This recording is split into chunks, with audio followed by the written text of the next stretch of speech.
आपलं मोकळं रान असावं कोणी खेळून जावं एवढ्या भिकारी अवलादी आपल्या नाहीत. आपण कोणाच्या संपर्कात आहेत, आपल्याला कोण कोणत्या पद्धतीनं बोलतो हे कळणं काळाची गरज आहे. नाहीतर आपली परिस्थिती वाईट आहे. एखादं पोरग आपण रंगाने काळी सावळी आहेत, नाका डोळ्यात तिकडं आहे, आणि एखादं पोरग आपल्याला पाहायला येतंय, आपल्याला भर पाहुण्यामध्ये बसवले जात आहे, 100 प्रश्न विचारले जातात, तू तोत्री हे का पाहिल्या जाते. त्यानंतर महत्वाची गोष्ट, आपल्या घरातल्या कपाल काना नाहीत म्हणून आपल्या घराच्या बाजूला जो शेजारी आहे त्याच्या घरून पाहुण्यासाठी आपल्याला तात्पुरते कप आणावे लागतात. आपल्या घरात कधी पोहे केले नाही पण त्या पाहुण्यासाठी पोह्याची व्यवस्था केली जाते. एवढं झाल्यावर तो पाहुणा सांगतो, संध्याकाळी सांगतो, आणि संध्याकाळी पाहुण्याचा फोन येतो, या वर्षी आम्हाला लग्न करायचं नाही. याचं कारण तू रंगानं काळी सावळी आहे, याचं कारण तू नाका डोळ्या थोडी इकडे तिकडे. त्या पाहुण्याने तुला नापसंत केलंय, पण तू नायब तहसीलदार आहे, तू DYSP आहे, तू डेप्टी कलेक्टर आहे, तू PS आहे, तू STO आहे, तू ASO आहे, तू MBBS डॉक्टर आहे, तू इंजिनियर आहे. मग मॅटर तू दिसण्याचं नाही, मॅटर तू काय करते त्याचं आहे, मॅटर तू या पदाचं आहे. अरे मग आपलं काम काय आहे, आपण नोकरीला लागलो पाहिजे, आपला पगार आला पाहिजे. पोरग आपल्याला नाही, आपण त्याला पाहायला गेलो पाहिजे. 4 मैत्रिणी गाडीत टाकायच्या, त्याला पाहायला जायचं, आपण बसायचं, त्यानं चहा ट्रे मध्ये आणला पाहिजे, त्याला एकांतात बसायचं, तू हा त्याला प्रश्न विचारायचा, ही पॅन्ट तुझीच आहे का, हे अंगातलं शर्ट तुझंच आहे का, किती कमवतो, आणि तुझं काम आहे तेव्हा बेरोजगार पोरासोबत लग्न करायचं. तू ऑफिस मधून त्याला फोन करायचा, डाळ ठेव 15 मिनिटात याले, चहा ठेव, दुधाचा मला ठेव, बिना दुधाचा तू पे. कळलं का? दिवस बदलण्यासाठी विचार करावा लागतो का? त्यासाठी विनंती एकच करालो, हे जे IT वाला सॉफ्टवेअर आहे याच्यामध्ये काम करत असताना पोरं काही करा, पण त्या क्षेत्रात काम करताना टॉपचं करा. महाराष्ट्रात क्लास लय लोक घेतात, महाराष्ट्रामध्ये क्लास लय लोक घेतात, पण विद्यार्थ्यांच्या हृदयाला टच करावं लागते, त्यांच्या समस्या जाणून घ्याव्या लागतात. कारण का तुमचं काम नेक असेल का, लोक तुम्हाला मदत करतात. मागं पोलीस भरती होती भास्कर सर, तर त्या पोरांना परभणीत आल्यावर कुठं उड्डाणपुलाखाली किंवा रेल्वे पट्टीवर झोपावं लागलं, अनेक परिस्थिती वाईट होती. आणि बाबा ज्या पोरांच्या भरोश्यावर आपण मोठे झालो म्हणून चला आपण त्या पोरांना काय करू, जेवणा खाण्याची व्यवस्था करू. 1 महिना काहीतरी परीक्षा चालू होती, आणि 1 महिन्यात दररोज आम्ही त्या पोरांना जेवणं खावणं राहण्यासाठी मंगल कार्यालय केलं. मला एक 6-1 लाख रुपये खर्च झाला.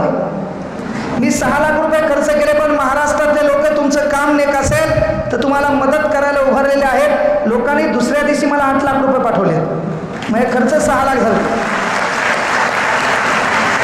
हे का सांगालो मी, की पोरो तुमच्या बापानं तुमच्याकडून एक अपेक्षा ठेवलेली आहे, म्हणून तुम्हाला याच्यात जा, तिकडे ट्युशनला जा, कॉलेजला जा, नोकरी करण्यासाठी जा. का तर वानखेडे स्टेडियमवर सचिन क्रिकेट खेळताना 94, 95, 96 रन झाल्यावर लोक बोंबलायचे, Sachin I want 6, Sachin I want 4. कारण त्या लोकांना माहीत होतं ते 4 आणि 6 मारण्याची ताकद त्याच्यात आहे.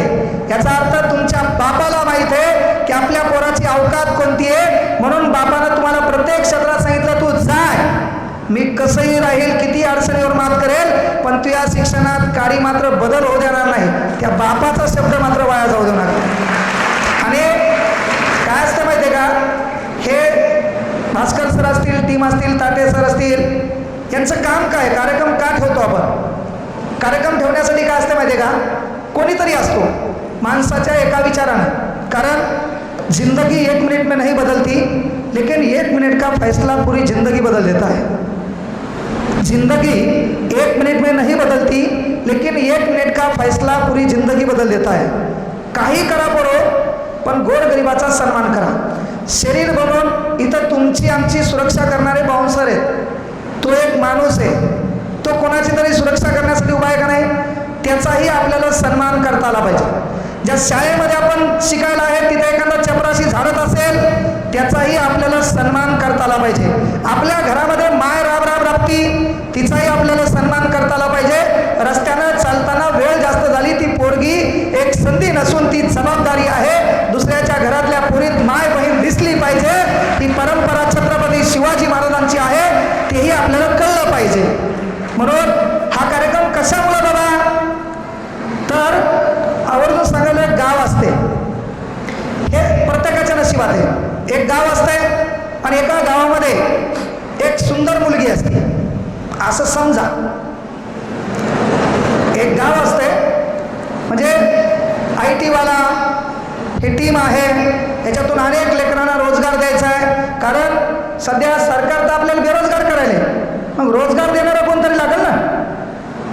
सरकार, नेते लोक यायचा विषय सोडून द्या, पण महत्त्वाची गोष्ट, आपल्याला जर रोजगार मिळत असेल तर तो मिळताना प्रत्येक गोष्टी तुमची क्वालिटीच पाहिल्या जाते.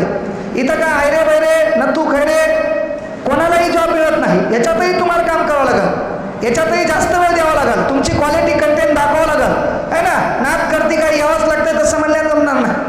एवढे कापले तेवढे कापले बसा बोकाटीवर, जमेल का? क्वालिटी लागेल. आणि तुम्हाला वाटेल की त्यानं हॉटेलच्या भरोश्यावर त्या लोकांनी फॉर्च्युनर घेतली, घेऊ द्या, पण शिक्षणानं काय होतंय, अरे तुम्ही आपापाचा पैसा करून किंवा आगळा वेगळा मार्ग करून काही करून तुम्ही कार आणू शकता, पण संस्कार आणायला मायबापाच हातात लागतो. संस्काराला मायबापाच हातात लागतो. मी एकच विनंती तुम्हाला करायला, कार्यक्रम कशासाठी, एक गाव आहे, एका गावामध्ये एक सुंदर पोरगी, बापाला वाटलं आपण पोरीचं लग्न करू, पण लग्न करण्यासाठी एक स्पर्धा परीक्षा घेऊ. मग काय परीक्षा घ्यायची म्हणले, मग त्यानं काय केलं, एक असा हौद खाल्ला 20 फुटाचा आणि सांगितलं बाबा जो कोणी या हौदातून पळून जाईल, हे मुद्दाम तुमच्यासाठी का सांगलो, जो कोणी याच्यातून पळून जाईल त्याला आपली पोरगी आणि 10 लाख रुपये देऊ. आता 900 900 गवसे पोरगी सुंदर, 10 लाख रुपये म्हणलं विषय नाही.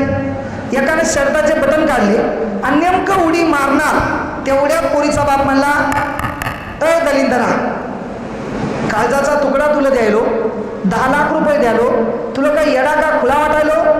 त्या हौदात साप आहे, सुसर आहे, मगर आहे, हिंसू आहे, खेकडा आहे.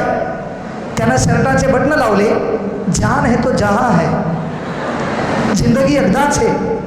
10 लाख काय चाटायचे का? अर्धा तास झाले, पाऊण तास झाले, कोणीच उडी मारणं. शेवटी पोरीचा बाप म्हणला या गावात कोणी मरत नाही, या गावात सर्व भेकाड लोक आहेत, मला सूरवीर जवाई पाहिजेत होता ज्याला मरणाची भीती नाही. एवढं म्हणतो ना म्हणतं तेवढ्यात कोणतरी हौदात उडी मारली. हौदात उडी मारल्यावर ते गडबडलं आणि पोहण्याचा प्रयत्न करू लागलं. तेव्हा हे जे लोक आहेत का, हे लोक त्या काठावरले बोंबलायला लागले, कयाल झक मारायला उडी माराव. आता मरतो ना तू, चावताय साप तुला, खातील मगर तुला, एरी भीती हातलंय आली, हे काय झक मारायला उडी माराव, मरतो आता तू. त्याला कळलं आपणच आपल्या जीवनाचे शिल्पकार. बाहेरचे बोंबलायले बोंबलू द्या, त्यानं जेवढी ताकद शरीरात आहे तेवढी एकत्र केली, हातानं पाणी ओढलं आणि पवत पवत अर्ध्या मधात आलं. अर्ध्या मधात आल्यावर लोकांकडे पाहिलं, पूर्ण लोक शांत झाले. पवत पवत हौदाच्या पलीकडल्या काठापर्यंत गेलं. जे भिकारचोट लोक म्हणाले काय झक मारायला उडी माराव, मरतो ना तू, तुला मगर खाईल ना, साप चालेल ना, तेच लोक म्हणले आम्हाला माहीत होतं तू करू शकत होता. काय असं मरेल वाणी वाजायचं, आपल्या भावकीत कोणी मेलं का?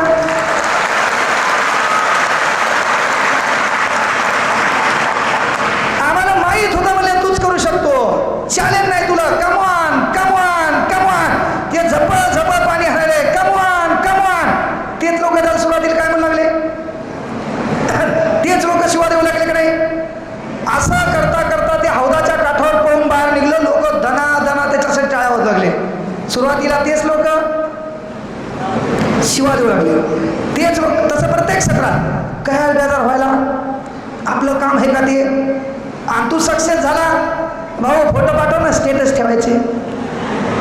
काय म्हणते ते, फोटो पाठव ना, स्टेटस ठेवायचे. कारण दुनियाची रीत है पोरो, कामयाबी में दुनिया आपके साथ होती है, जब तुम नाकामयाब होते हो तो पूरी दुनिया आपके खिलाफ होती है. ते पलीकडल्या काठावर गेलं आणि पलीकडल्या काठावर गेल्यावर लोक टाळ्या होत लागले. पोरीच्या बापानं सांगितलं भाऊ मानावं लागेल तुला, तुझ्यासारखा धाडसी शूरवीर ज्याला मरणाची भीती नाही असा पोरगाच मी पाहिला नाही. मी धन्य झालो तुझ्यासारखा जवाई मला भेटायला आहे. म्हणून विनंती करतो जवाई बापू तुम्ही विचार मंचावर या. ते पाये फागत फागत येऊ लागलं. बाकीचे लोक दना दना टाळ्या वाजू लागले. ते विचार मंचावर आलं. विचार मंचावर येत असताना पोरीच्या बापाकडे रागान पाहू लागलं. पोरीच्या बापाला वाटलं याच्या आठाने बिठाने हरवले असतील, पुन्हा पोरीच्या बापाला मन आठवली. येडे लोक इतिहास घडवतात आणि शहाणे वाचतात. त्यावेळेला काय सांगता याचा स्क्रूबिरी ढिला असेल तर इतिहास घडवायला ही शहाणपणच लागते. आयऱ्या गैऱ्याच्या बात नसते इतिहास घडवणं.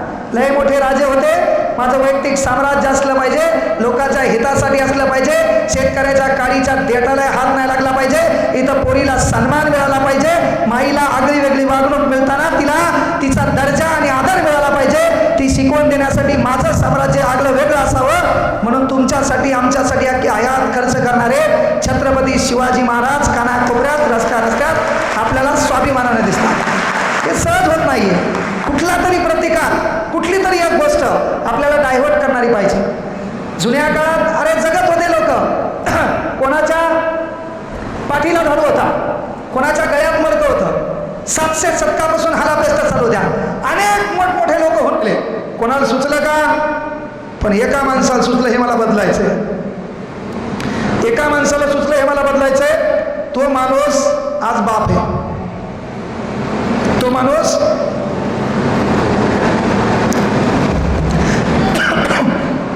आज बाप आहे. त्या बापाचं नाव डॉक्टर बाबासाहेब आंबेडकर आहे.